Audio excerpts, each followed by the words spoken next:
Hello po at maligayang pagbabalik. Narito po ang compilation videos na mula sa Love Stories playlist na sana po ay magustuhan po ninyo. Maraming salamat po. Unang video. Noong oras na nakita ko ang isang babae sa isang madilim na iskinita habang napapaligiran ito ng mga masasamang lalaki, ay hindi na ako nag-isip, agad kong sinugod ang mga lalaki doon. Habang nagbabalik tanaw ako noon, ay maging ako ay nagulat sa ginawa ko. Marahil ako ang pinakamaliit at pinakapayat na lalaki sa lugar namin noong elementarya at maging noong nasa high school na ako. Kung saan man ako mapadpad sa lugar namin, ay ako ang pinakamaliit at pinakapayat. Ang dahilan nito ay hindi kayang bumili ng aking mga magulang ng gatas o sapat na pagkain noong maliit pa lamang ako, kaya palagi silang humihingi ng pasensya sa akin. Hindi ko naman sila masisisi dahil marami naman ding maliit at payat na batang gaya ko, kaya para sa akin ay normal lang ang ganitong pangangatawan. Marami man ang may kulang sa timbang, pero hindi naman ito naging dahilan upang hindi magtagumpay sa kani-kanilang larangan o pangarap. Pero ako, bukod sa maliit, mababa din ang kumpiyansa at tiwala sa aking sarili. Maswerte naman ako na hindi ako inasar ng aking mga kaklase, pero ramdam kong hindi nila ako nais na maging kaibigan dahil ako ang numero unong duwag sa paaralan. Kaya naging tahimik at mag-isa lamang ako. Sa tuwing nagkukwentuhan ang mga kaklase ko tuwing oras ng pahinga namin, ay palaging nakatikom lamang ang aking bibig. Kunwari ay masyado akong abala sa binabasa ko, pero ang totoo, ang taing ako ay nakadikit sa kanilang usapan at nais kong makisali sa usapan nila. Pero lagi akong nauunahan ng hiya at kawalan ng tiwala sa sarili na parang mistulang bundok na humahadlang sa akin na magkaroon ng lakas ng loob na kausapin sila. Ako lang din siguro ang hindi kailanman nagtaas ng kamay sa oras ng klase sa tuwing may katanungan ang aking guro.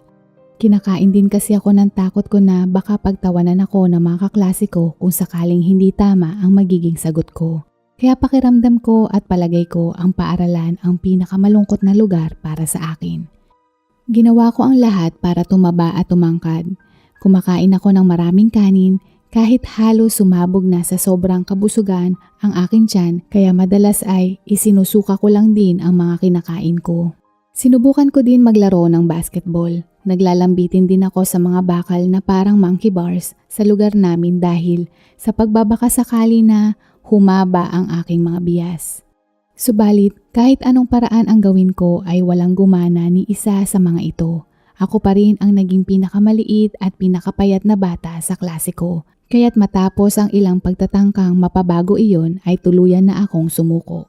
Sa tuwing natutulungan ko ang aking ama sa trabaho sa paggawa ng mga bakal na harang sa mga bintana at mga bakal na hagdanan ay masaya ako.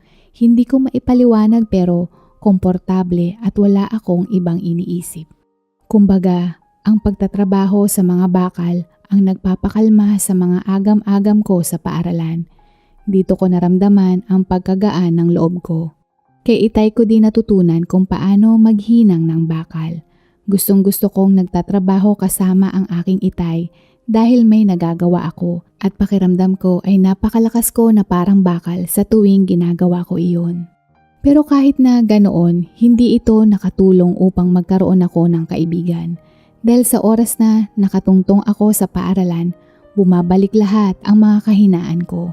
Ayokong tuluyang masira ang aking sarili at maging isang taong may karamdamang pisyolohikal dahil sa sobrang baba ng aking kumpiyansa sa sarili.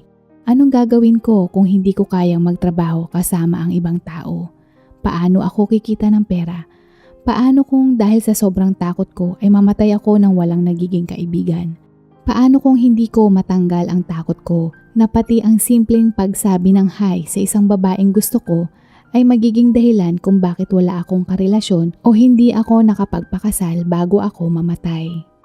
At kung sakaling maikasal ako, paano kung biglang nahawa sa akin ang mga anak ko at mawalan din sila ng kumpiyansa sa sarili nila? Ayokong sapitin nila ang pagdurusang pinagdaanan ko. Palaging pumapasok sa isipan ko ang mga bagay na iyon habang sinusubukan kong matulog. At naalala ko pa noong binangungot ako kung saan pumasok ako sa paaralan ng walang saplot pang ibaba.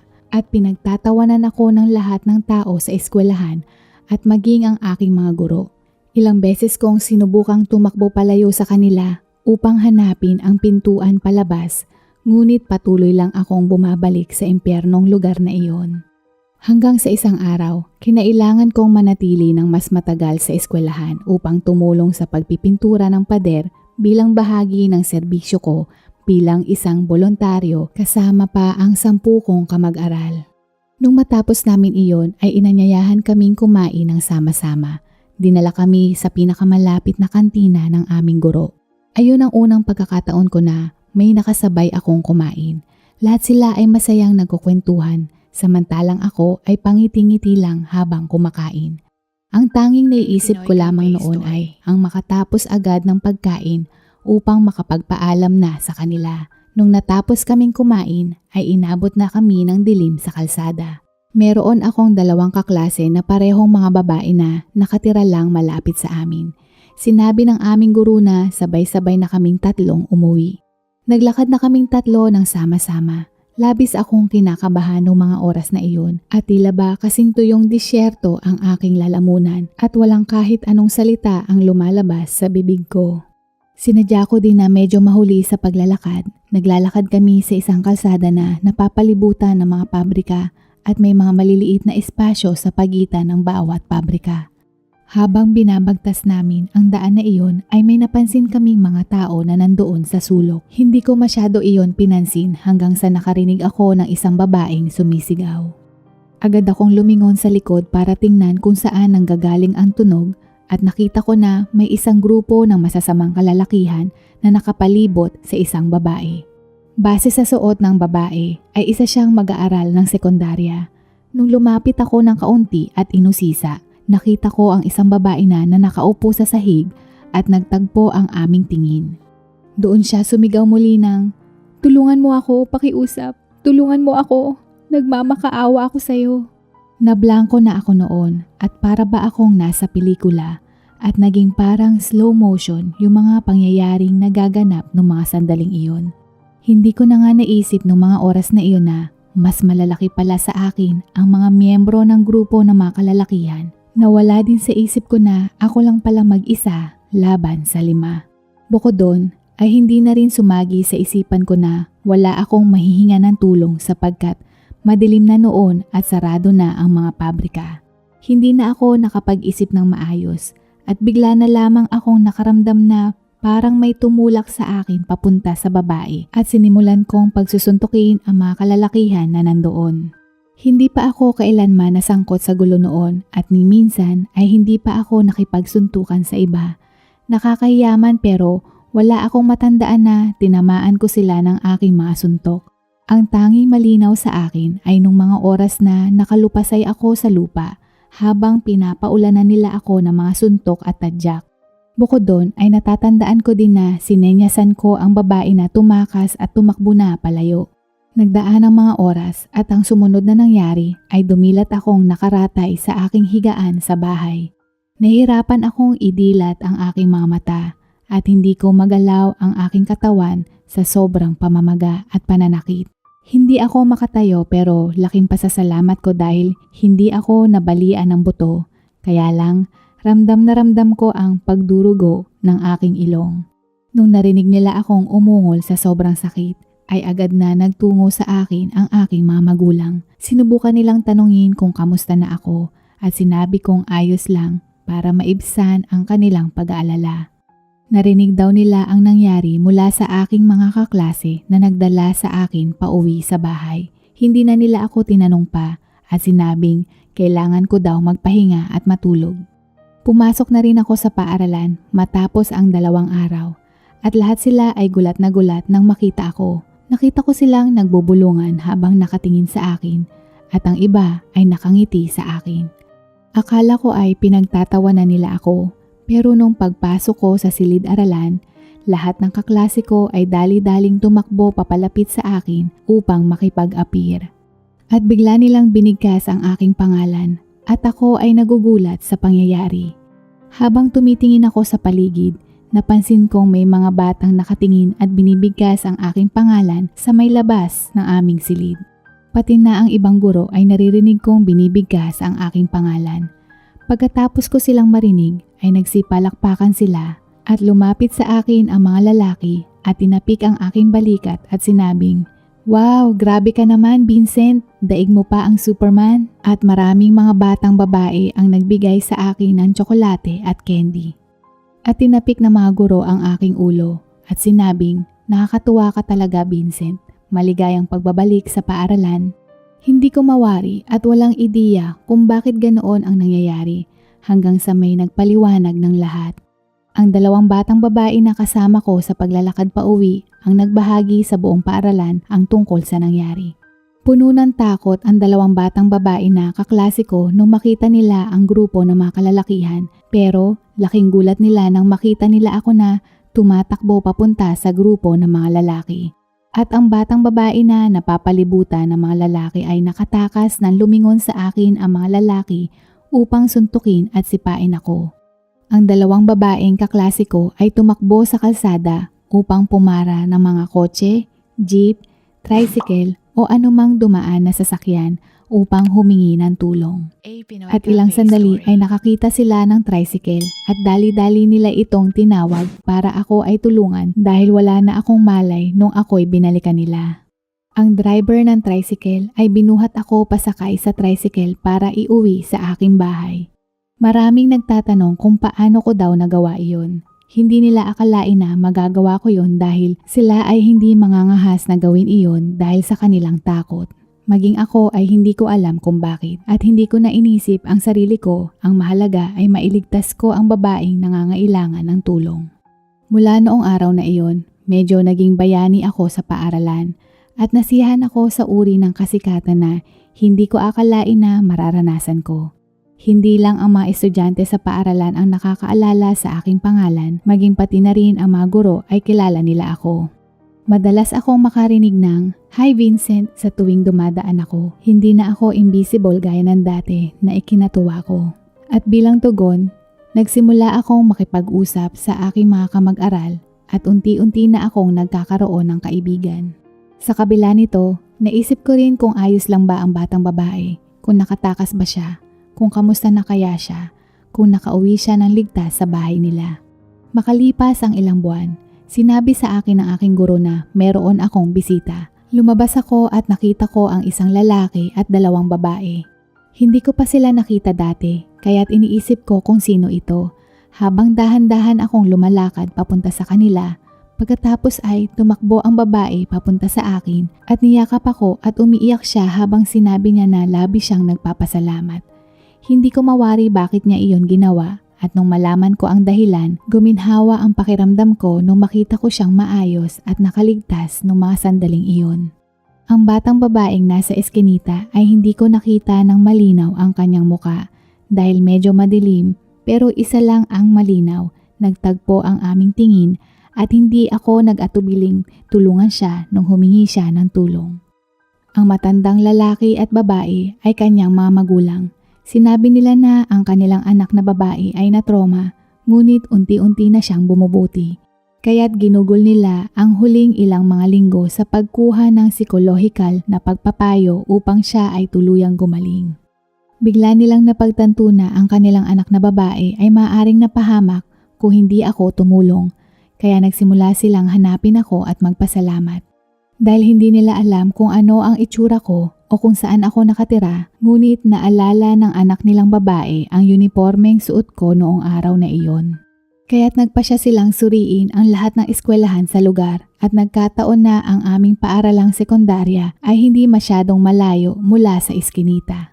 At nang bumisita sila at tinanong kung merong isang batang lalaki na maraming pasa at sugat ang pumasok sa pagligtas sa isang batang babae kamakailan. Alam agad ng mga guro kung sino ang kanilang hinahanap sapagkat naging sikat ako ng dahil dito. Nahihiyang nagpasalamat sa akin ang anak na babae. Mas matanda siya sa akin ng 1 taon at ang pangalan niya ay Isabela. Tinanong nila ako kung saan ako nakatira at dinala nila ako sa kanilang sasakyan. Iyon din ang unang beses kong nakasakay sa isang pribadong sasakyan. Nang makauwi kami, si inay lamang ang nasa bahay at inanyayahan nila ang aking ina na maghapunan sa kanila sa susunod na araw upang opisyal silang magpasalamat sa akin. Tumanggi si inay nung una pero nagpumilit ang mga magulang ni Isabela dahil gusto nilang maiparating ang sinseridad nilang pasasalamat. Sa panahon ng hapunan, nalaman ko na lumipat sila sa lungsod na maraming taon na ang nakalilipas upang magsimula ng isang supermarket sa lugar. Alam ko kaagad ang pangalan dahil isa ito sa malalaking merkado sa lungsod. Tinanong nila kung ano ang hilig ko at sinabi ko sa kanila ang tungkol sa kung paano ko nais na tulungan ang aking ama sa paggawa ng mga bakal na grills at hagdan. Pagkatapos, sinabi ng kanyang ama na nagsisimula sila ng isang bagong negosyo sa pamamagitan ng pagbuo ng isang maliit na gusali na apartment na may 6 na unit. At tinanong kung nais naming magtrabaho ng aking ama sa kanilang proyekto dahil kailangan nila ng magagaling at mahuhusay na manggagawa sa bakal. Siyempre masaya kami ni tatay. Tiyak kong inalok niya ito bilang isang paraan upang mabayaran ang aking ginawa. Batid kong gusto nilang magpasalamat pero hindi ko inaasahan na ang pagtulong ko sa estrangherong dalaga ang magbibigay sa amin ng pagkain sa hapagkainan. Kaya kami na mamagulang ko at ako ay labis-labis ang aming pasasalamat. Hindi ko lang gusto, kundi mahalaga at mahal ko ang mga gawain sa konstruksyon. Ginugol ko ang oras ko sa hapon at kada Sabado at Linggo sa lugar ng konstruksyon, hilig ko ding pinapanood ang mga tao na dahan-dahang itinayo ang gusali.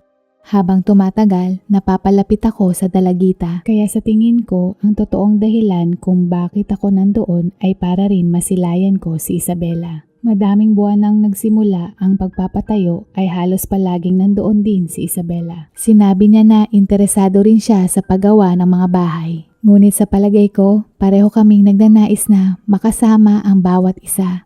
Naging komportable kami at meron kaming parehong katatawanan na bago pa matapos ang biro, magsisimula na kaming tumawa dahil alam namin kung ano ang biro kahit bago pa ito matapos. At sa tuwing tumatawa siya, ang kanyang ngiti ay nakakatunaw na parang mantikilya na nakababad sa ilalim ng araw.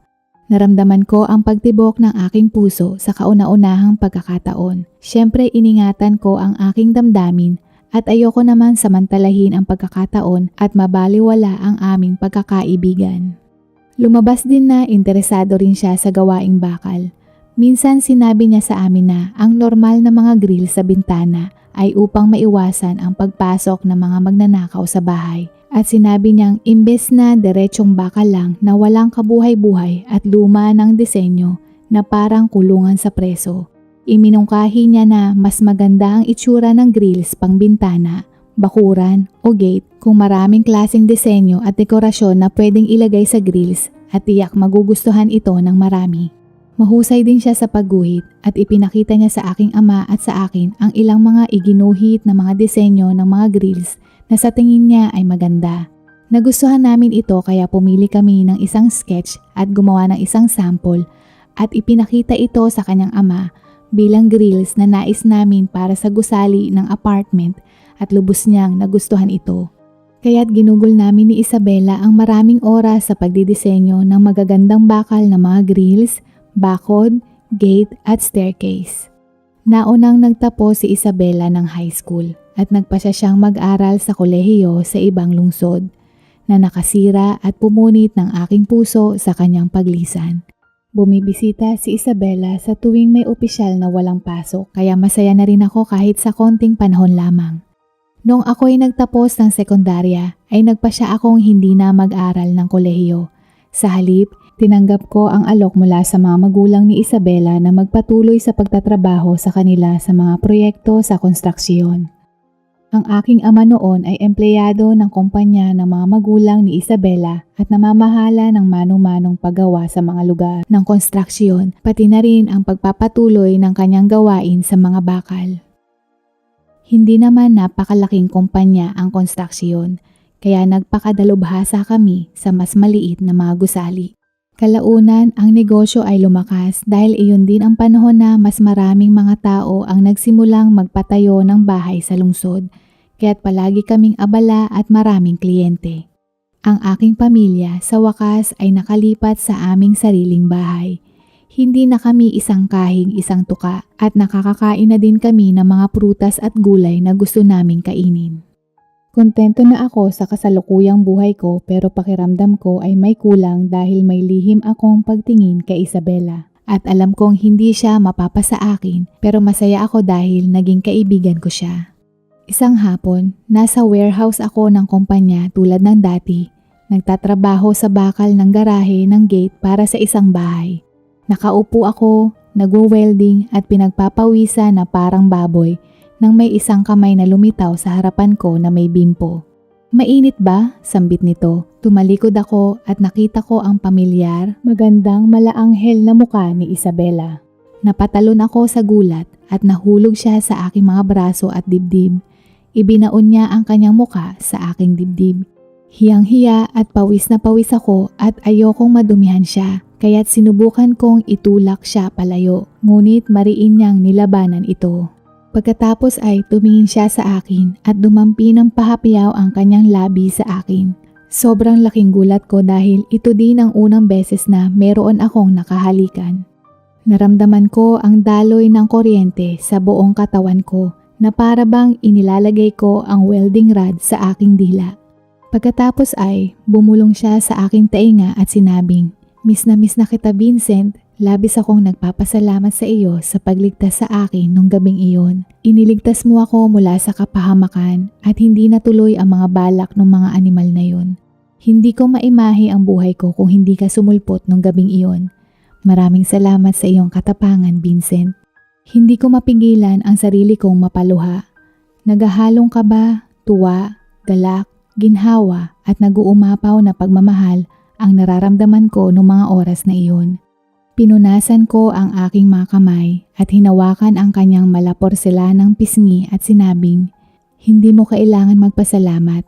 Ikaw ang nagligtas sa akin mula sa isang buhay na pagpapahirap, mula sa pag-aalinlangan at mababang tiwala ko sa sarili. Ikaw ang gumising sa natutulog kong tapang na hindi ko akalaing meron pala ako. Maraming salamat, Isabela.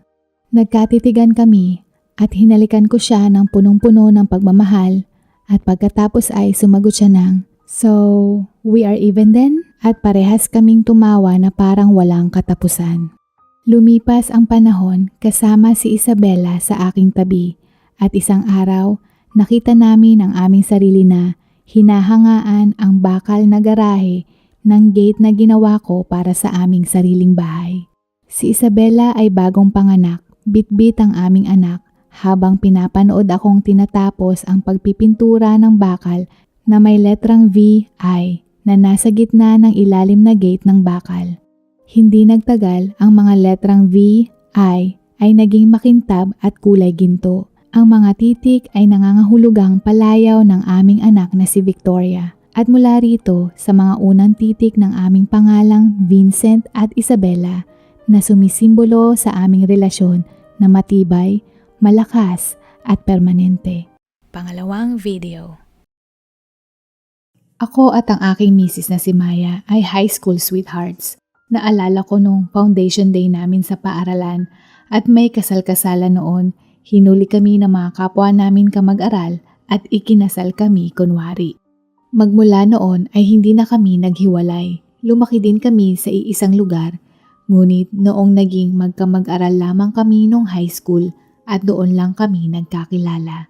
Simula noon, sabay na kami palagi na naglalakad papunta at galing sa paaralan. At palagi kaming gumagawa ng takdang aralin ng magkasama sa kanyang bahay o sa aming bahay. Pagkalipas ng panahon, parehong magulang niya at ang aking mga magulang ang natural na ipinapalagay at inaasahan na nila na ikakasal kaming dalawa kalaunan, kaya't itinuring nila kami bilang isang pamilya. Kaya't ang pagkakaroon ng hapunan sa bahay ng bawat isa ay naging isang napaka-ordinaryo na bagay sa amin at naging magkaibigan din ang aming mga magulang sa pamamagitan naming dalawa. Magkakasama kaming nagbabakasyon o kaya'y pumupunta sa mga shopping mall para manood ng pelikula o kaya'y magsalo-salo sa hapunan. Sa loob ng maraming taon bilang magkarelasyon, ang pagtanong namin sa isa't isa kung nais ba naming magpakasal ay parang normal na usapan. Imbis na tanongin namin ang isa't isa ng, papakasalan mo ba ako? Kundi ang tanong na tinanong namin sa isa't isa ay, kailan tayo magpapakasal? Okay ba ang petsa sa susunod na taon ng buwan ng Abril? Sa palagay ko ay meron na tayong sapat na perang naipon bago ang nakatakda nating petsa ng kasal. Okay, sige. At doon na natapos ang aming usapan tungkol sa kasal at kung paano kami naikasal. Naging simple lamang ang aming kasalan. Ikinasal kami sa simbahan at dahil ang bahay ng mga magulang ng aking asawa ay may malaking bakuran, doon na namin napagpasyahan na ganapin ang kainan. Nag-arkila kami ng catering na may mga tipikal na paboritong putahing Pinoy. Inimbitahan namin ang aming pamilya at mga kaibigan at ang pagdiriwang ay maihahalin tulad sa isang tipikal na selebrasyon tuwing Pasko. Sa unang gabi namin bilang mag-asawa ay nagpunta kami sa isang hotel sa lungsod na mayroong isang swimming pool. Niregaluhan kami ng aming mga magulang ng sapat na pera para sa kasal upang makapunta kami sa isang mas magandang lugar gaya ng Boracay. Ngunit naramdaman namin na mas mabuti na itago na lamang namin ang perang ito upang magamit pa namin sa hinaharap. Mapa-Boracay man o isang hotel lang sa lungsod namin ay wala itong kaibahan para sa amin dahil ang mahalaga ay magkasama kaming dalawa. Nung naging mag-asawa na kaming dalawa ay bihira na kaming lumabas, samantalang ang karamihan sa aming mga kaibigan ay palaging nagpupunta sa mga shopping mall o namamasyal tuwing araw ng sweldo. Mas gusto naming manatili sa bahay at gawin sama-sama ang gawaing bahay at alagaan ang aming mga anak. Ang aming paboritong gawain na libangan upang masiyahan ang aming sarili ay ang manood ng mga tanyag na serye sa telebisyon habang kumakain ng malamig na sorbetes, soft drinks at chichirya. Isang araw, ang aking pangkat sa opisina sa aking kumpanya ay nagsagawa ng isang party para sa lahat ng empleyado at imbitado ang mga kabiyak nito. Ito ang unang pagkakataon na nagkaroon ng ganoong aktibidad ang kumpanyang pinapasukan ko. Kaya nasasabi kaming mag-asawa. Hindi na rin ako makapaghintay na ipagmalaki sa kanila ang aking asawa. Siya ang pinakamaganda, pinakamabait, pinakamabuting asawang nanaisin ng sino mang lalaki. Kaya't alam kong maraming mga katrabaho ko ang maiinggit sa akin. Ang pagdiriwang ay ginanap noong araw ng Biyernes ng gabi at ako'y nagagalak at nakita ko ang aking asawa na nakikipag-usap ng kaswal sa mga taong naroroon at tila ba siya ay nag-e-enjoy din. Pareho kaming nakainom pero mas naparami ang sa akin. Kaya para sa akin ay naging mas masaya ang pagdiriwang. Masaya at medyo lasing ako nung gabing iyon.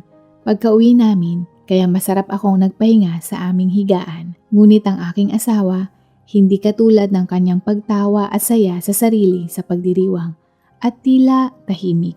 Tinanong ko siya kung ayos lang ba siya at sinagot niya na syempre okay lang siya.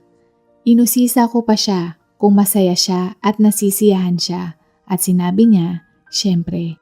Ngunit ang kanyang mga maikling sagot ay hindi ko napansin dahil sa aking estadong kalasingan at hindi ko na naisip ang tungkol dito at nakatulog ako kaagad pagka-uwi. Naging karaniwan naman ang araw noong sumunod na Lunes sa opisina. At lahat ng aking mga kasamahan ay binati ako sa pagkakaroon ng magandang asawa na nagpasaya sa akin. Sinabi ko rin sa kanila na naging masaya ako sa pagdiriwang at binati kami ng lahat sa maayos na relasyon at pagsasama ng matagal na panahon naming mag-asawa. Subalit, napansin ko na meron akong isang kasamahan na tila tahimik at lumilitaw na patuloy na nakatingin sa akin. At nang tumingin ako sa kanya, parang iniiwas niya ang kanyang mga mata pero hindi ko ito masyadong binigyan ng pansin. Matapos ang tanghalian, naramdaman kong may tumapik sa balikat ko at napalingon ako upang makita ang kasamahan ko na nakatayo sa likuran ko. Humiling siya na kausapin ako kaya lumabas kami sa labas sa may smoking area ng opisina at para na din makapag-usap. Tila may nais siyang sabihin sa akin ngunit hindi niya alam kung paano ito sasabihin. Kaya't sa wakas ay sinabi ko sa kanya na, "Hoy, ano ito? Okay lang, sabihin mo lang sa akin. Kanina ka pa tulala dyan. Ano ba yun?" Lumipas ang ilang minuto ay sa wakas ay bumuntong hininga siya at pautal-utal niyang sinabing, hindi ko alam. Hindi ko alam kung paano ko sasabihin ito. Ngunit tungkol ito dun sa last party ay hirap niyang masabi ang gusto niyang sabihin kaya nakaramdam ako ng kaba at konting pag-aalala dahil baka may ginawa akong hindi kaaya-aya nung party sa opisina. Pilit kong inalala kung anong mga ginawa ko sa party. Hindi kaya may nasaksihan si Mrs. at mga kaopisina ko nung araw na iyon? Pero ang tanging naalala ko, ako ay umiinom lang ng alak at nakikipagkwentuhan. Hindi kaya si Mrs. naman? May nangyari kaya sa asawa ko baka nabastos siya na hindi ko man lang nalalaman? Kaya bigla akong napakamot ng batok at nagdesisyon akong ikalma ang sarili ko at matyagang naghintay sa kung anong sasabihin sa akin ng aking kaopisinang lalaki. Sa wakas, matapos pumuti ang uwak, ay sinabi niya sa akin kung ano ang gusto niyang sabihin at nung marinig ko ang sinabi niya ay parang tulad ng isang martilyo na pinukpok sa aking likuran. Ang aking mga kaopisinang mga kalalakihan na kasama ang kani-kanilang mga misis ay magkakasama-samang nakaupo na nakikipag-usap noong araw ng pagdiriwang.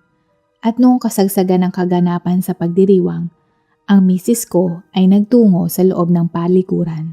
Ang ibang grupo ng mga asawang kababaihan na mga kaopisina ko ay nagtungo din sa palikuran at nagsimula silang pag-usapan ang hindi mga magagandang bagay tungkol sa aking asawa. Mga pintas dahil sa kanyang damit na kasuotan at sapatos. Base sa kwento sa akin ng aking kaopisina at ni Maya ay ito ang mga salitang kanilang binitawan. Nakita mo ba ang suot ng asawa ni Mr. Cruz na si Maya? Oo, nakita ko. Nakakatuwa, di ba? Nakasuot lang siya ng simpleng t-shirt at slacks. I know, right? This is an office party, for heaven's sake. And yet, she had the audacity to show up here wearing that? Tingnan mo din yung sapatos niya. Sandals, looking like you're going to Palenque, right? I mean, at least she could have worn heels. I don't think she knows how to dress on an event. I can't believe she doesn't have enough sense to know that this is an office party. And she needs to look good. If she looks good, her husband looks good. If she looks bad, her husband looks bad. Is she an or something? I know, right? Siguro kuripot yung asawa. Look naman, diba? You can clearly see it. Oh gosh, what an embarrassment. Or maybe, siya or yung mister niya, parehong walang sentido komon. Nagtatawanan silang umalis ng palikuran. Hindi nila napansin ang aking misis dahil nasa loob ito ng cubicle. Kaya malaya silang nagchismisan sa loob ng palikuran at hot topic ang suot ng aking asawa. Ngunit nang bumalik sila sa kanilang mesa, nakita ng isa sa mga misis ng aking kaopisina na ang aking misis na si Maya na lumabas galing sa palikuran. Kaya't alam niyang sigurado na narinig ng aking asawa ang lahat ng kanilang sinabi. Labis siyang nagulat at napahiya at hindi alam ang gagawin. Kaya kumilos lang siya na parang hindi niya nakita ang aking asawa na lumabas sa CR at sinubukang kumilos ng normal buong gabi. Ngunit sa buong katapusan ng linggo, ang kanyang asawa ay nabalisa at nagsisisi sa sinabi niya at ng iba pang mga babae. Kaya't sa wakas ay sinabi daw ito sa kanya ng kanyang misis at nagalit siya dito. Naramdaman niyang kailangan niyang sabihin sa akin upang kahit papaano alam ko kung ano ang maaaring iniisip o pinagdaraanan ng aking asawa.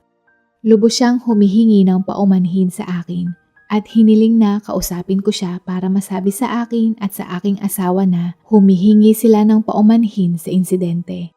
Dagdag pa niya na naghihintay lang din ang kanyang misis ng pagkakataon upang personal na humingi ng paumanhin sa aking asawa na si Maya.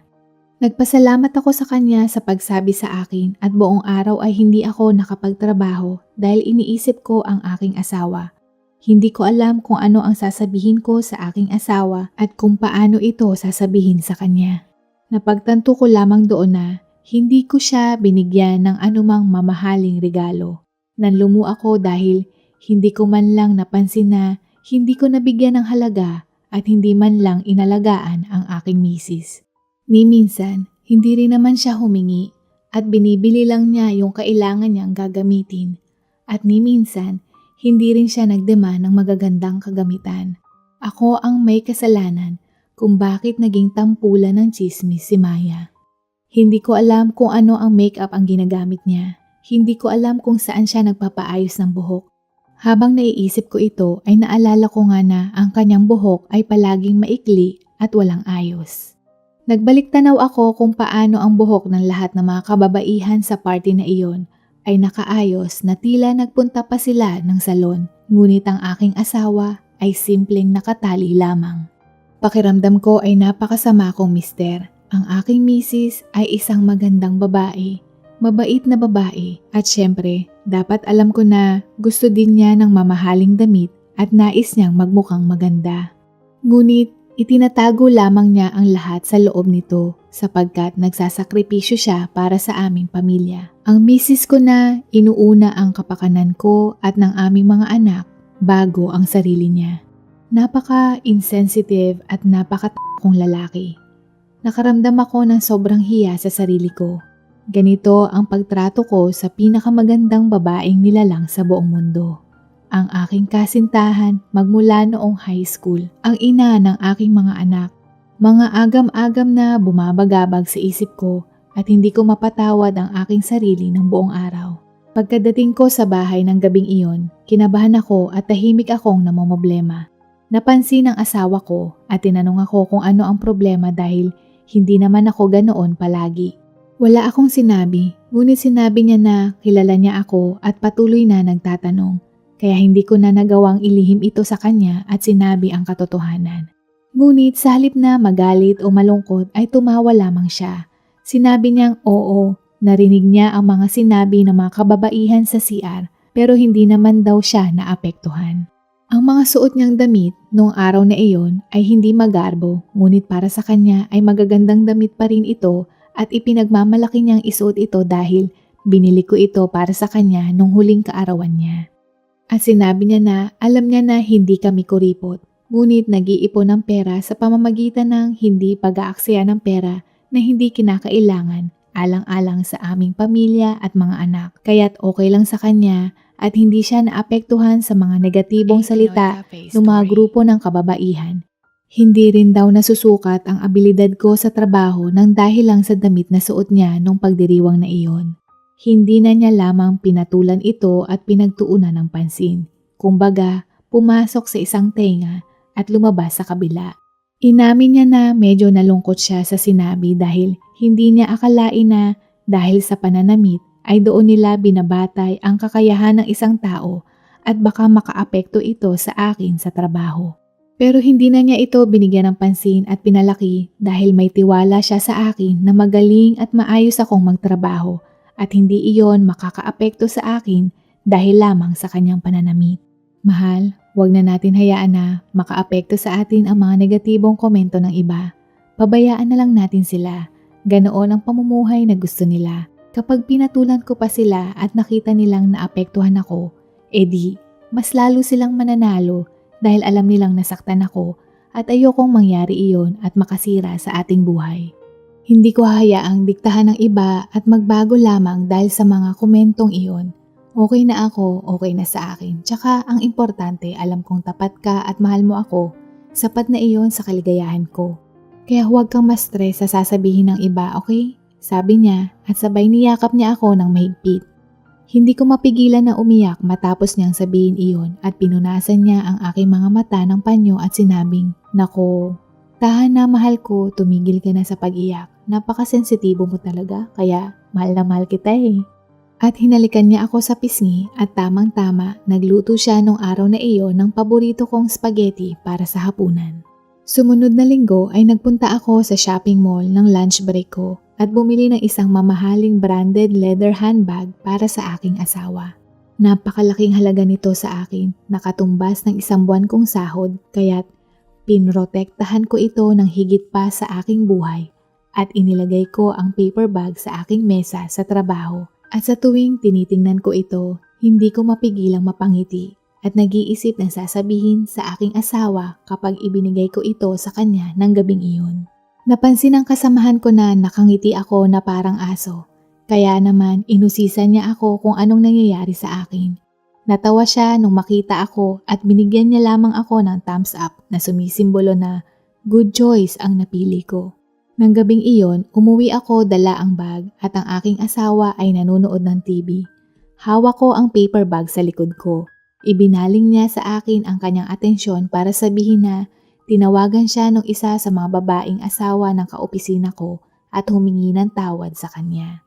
Nang mapansin niyang may hawak ako sa likod, noong pinakita ko ang brand name ng paper bag ay nanlaki ang kanyang mga mata at nalaglag ang kanyang panga. "Ano yan? Para sa akin ba yan? Magkano ito?" tanong niya. Ang kanyang mga mata ay parang nakaglue at hindi maalis sa paper bag.